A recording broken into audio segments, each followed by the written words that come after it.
Pak Jokowi ini ingin mempertahankan kekuasaan itu sudah lama dan langkah-langkahnya tidak pernah berhenti. Ya, pertama nih, mulai dari apel kepala desa itu yang dimotori oleh menteri-menteri agar membuat pernyataan 3 periode. Ada beberapa menteri dan pimpinan partai waktu itu ikut kampanye kan, 3 periode Pak Jokowi masih diperlukan. Tapi masyarakat sipil, pejuang demokrasi dan penegakan hukum ngelawan habis-habisan, partai politik seperti Ibu Mega ngelawan, sehingga itu gagal. Sudah itu dimunculkan lagi ide, kalau tidak bisa 3 periode, diperpanjang 2 tahun atau 3 tahun kan, karena COVID itu kan mengganggu pemerintah nggak bisa kerja. Wah, itu dilawan lagi kan. Pokoknya harus terbongkar teman-teman semuanya. Rencana licik Jokowi tahun 2029 nanti pastinya ingin mencalonkan anaknya menjadi presiden, teman-teman semuanya.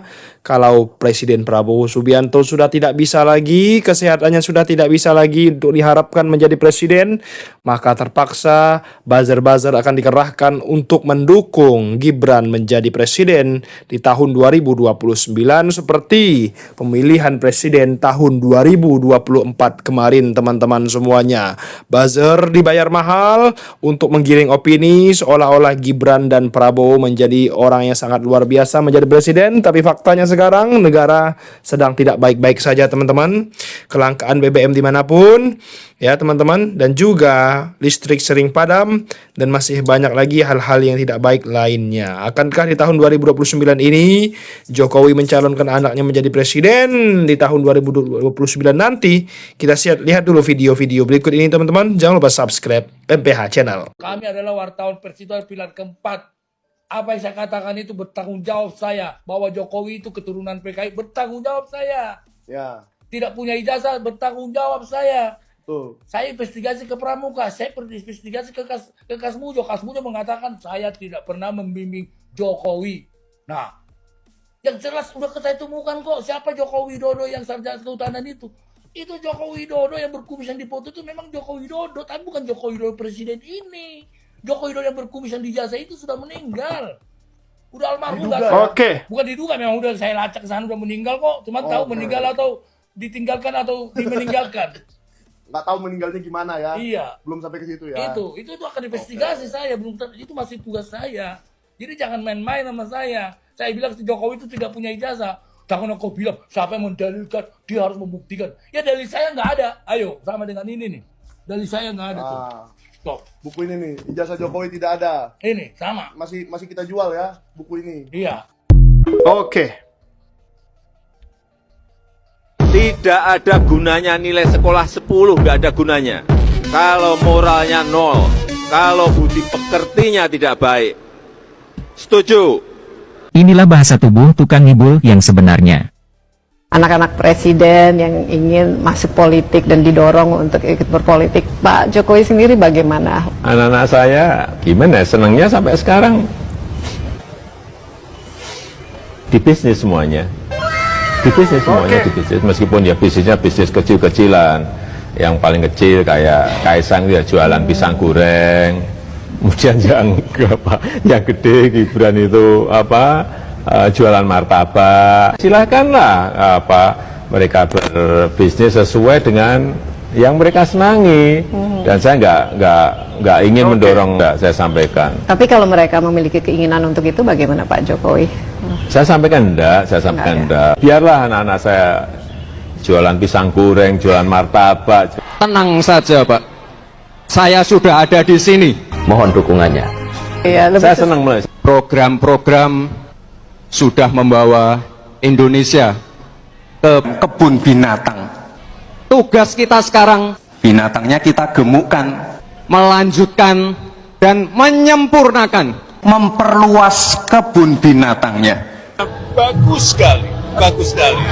Inilah 6 warisan buruk Pak Jokowi untuk Republik dan tidak boleh terulang. Pertama, kepemimpinan digantikan oleh pencitraan. Negara tampak sibuk, namun banyak persoalan diselesaikan lewat framing, bukan perbaikan sistem dan sangat bias personal presiden. Kedua, normalisasi politik dinasti. Kekuasaan tidak lagi diperebutkan melalui merit dan kapasitas, melainkan diwariskan, dan ini merusak prinsip keadilan politik dan demokrasi. Ketiga, kecepatan proyek mengalahkan kualitas pembangunan. Proyek dikejar cepat, tapi perencanaan lemah, eksekusi bermasalah, dan manfaat jangka panjang diabaikan. Keempat, pembangunan mengorbankan lingkungan. Hutan ditebang, tata ruang dilanggar, dan bencana menjadi harga yang harus dibayar masyarakat. Kelima, investasi tanpa keadilan dan kedaulatan. Pemodal diberi karpet merah, tapi manfaatnya tidak jelas untuk masyarakat, bahkan sebagian justru membahayakan kedaulatan negara. Keenam, semua sistem yang menghambat ambisi presiden dilemahkan, bahkan dihancurkan. Politik menghalalkan segala cara yang membahayakan masa depan bangsa. Negara harus belajar bahwa 6 Jokowisme di atas membahayakan. Kita harus melihat kepemimpinan ke depan, jangan lagi dengan pemujaan yang berlebihan. Pastikan arah pembangunan saat ini lebih baik dibanding era sebelumnya. Demi anak, Jokowi sengaja lumpuhkan KPK. Karena terus terang, saya berpikir apa kaitannya melemahkan KPK dengan mengamankan anaknya. Saya belum dapat tuh. Tapi bisa nggak Anda putar? Iya, yang saya sampaikan itu Bang Aiman adalah pernyataan Bung Hasto, Sekjen PD Perjuangan ketika beliau dikriminalisasi. Karena ini ada videonya. Oke, kita dengerin ya. Dari awal boleh? Solo dan Wali Kota Medan. Satu saya mengatakan kepada Pak Presiden Jokowi sekaligus untuk menguji keseriusan beliau di dalam mencalonkan anak dan menantunya. Pak Presiden, apakah betul Bapak mau mencalonkan Mas Gibran dan Mas Bobi sebagai wali kota? Loh kenapa Pak Sekjen? Karena ketika Mas Gibran dan Mas Bobi sebagai wali kota, maka otomatis dia menjadi pejabat negara. Dan ini akan sangat rawan terhadap berbagai bentuk gratifikasi, suap, dan berbagai tindakan korupsi lainnya. Presiden Jokowi sempat termenung saat itu. Dan kemudian dari situlah saya merasakan bahwa pertanyaan saya ini sangat mengusik perhatian dari beliau. Karena saya tegaskan bahwa ketika Mas Gibran dan Mas Bobi menjadi wali kota, maka dengan mudah akan terkena operasi tangkap tangan dari KPK. Pak Jokowi ini ingin mempertahankan kekuasaan itu sudah lama dan langkah-langkahnya tidak pernah berhenti. Ya, pertama nih, mulai dari apel kepala desa itu yang dimotori oleh menteri-menteri agar membuat pernyataan 3 periode. Ada beberapa menteri dan pimpinan partai waktu itu ikut kampanye kan, 3 periode Pak Jokowi masih diperlukan. Tapi masyarakat sipil, pejuang demokrasi dan penegakan hukum ngelawan habis-habisan, partai politik seperti Ibu Mega ngelawan, sehingga itu gagal. Sudah itu dimunculkan lagi ide, kalau tidak bisa 3 periode, diperpanjang 2 tahun atau 3 tahun kan, karena COVID itu kan mengganggu, pemerintah tidak bisa kerja. Wah itu dilawan lagi kan, pokoknya harus pemilu. Apapun alasannya Pak Jokowi bagus atau tidak, kalau udah 2 periode habis ya habis. Itu kan pernyataan publik yang didukung juga kemudian oleh Bu Mega. Nah itu akhirnya berhasil kan, kita menetapkan jadwal pemilu, menetapkan peserta pemilu, tiba-tiba muncul lagi tuh pada bulan April tahun 2023 ketika Partai Prima yang tidak dikenal apa-apa, iya toh dia sudah tidak lolos di KPU. Lalu perkara ke Bawaslu, di Bawaslu tetap tidak lolos, perkara ke PT UN, kata PT UN tidak lolos, sudah tidak ikut, tiba-tiba April gugat perdata. Kan ini pasti rekayasa besar, ya kan? Masa orang tidak tahu bahwa masalah pemilu kok dibawa ke pengadilan perdata? Semua orang tahu, hakimnya bodoh juga.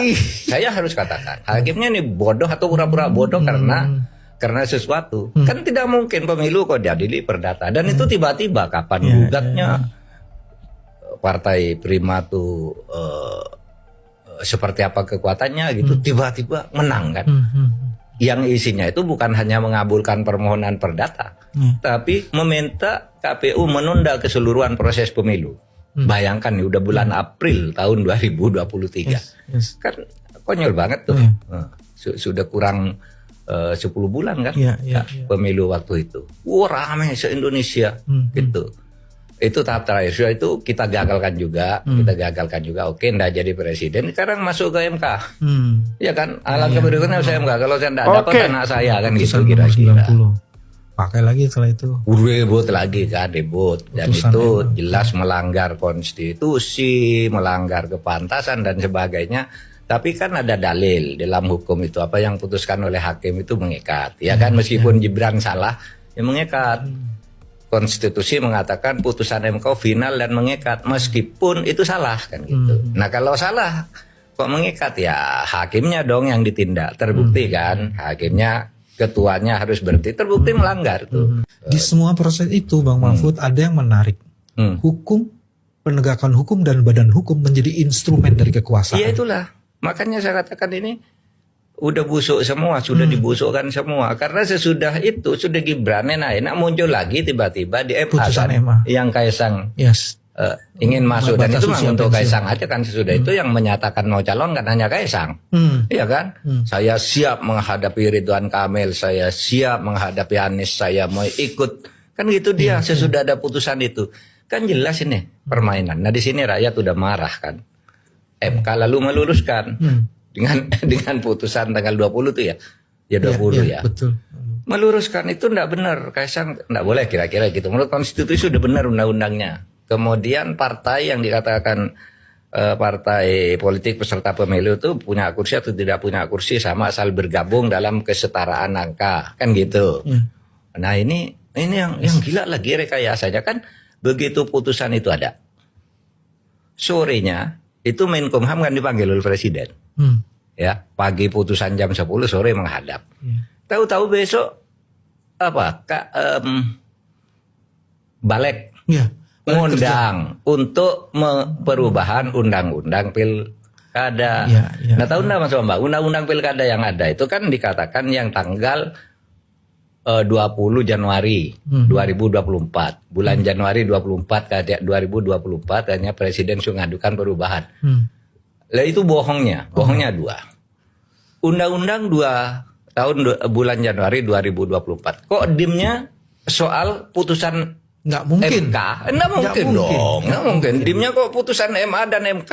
Belum ada pada saat belum ada. Putusan MK baru 2 hari, putusan MA-nya baru beberapa minggu lalu, ya kan? Lu kok 20 dikeluarkan lagi udah mati. Padahal saya tahu yang 20 tuh begini. Yang 2024 tuh sabu RUU memang Presiden mengajukan DIM RUU yang isinya itu usul mengajukan pilkada dari November ke September. Ya itu kan. Maksudnya apa? Biar pilkada itu tetap di bawah kendali Pak Jokowi kan gitu. Lalu diuji ini, rencana ini diuji oleh anak UI ke MK. Yang diuji pasalnya itu, pasal bulan November tuh boleh digeser enggak boleh kata MK mengatakan tidak boleh. Enggak boleh. Lalu RUU ini kan masuk kotak dah. Tiba-tiba dikeluarkan sekarang. Nah, tentu kita boleh curiga dong. Tuh, jangan sampai dalam waktu pendek itu dengan alasan rakyat kok ribut terus lalu misalnya mengeluarkan hukum darurat dengan dekret, ya kan?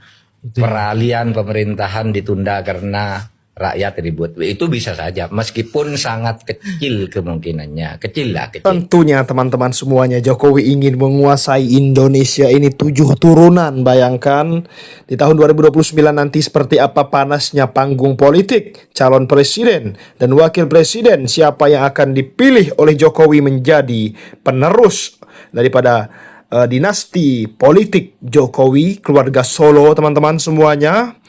Jadi bagaimana tanggapan kalian mengenai video kali ini, teman-teman semuanya? Jadi Jokowi ini si raja dusta, si raja bohong, ya teman-teman, banyak bohongnya, banyak dustanya, janji-janjinya palsu, dan tentunya akan kembali ke dirinya sendiri.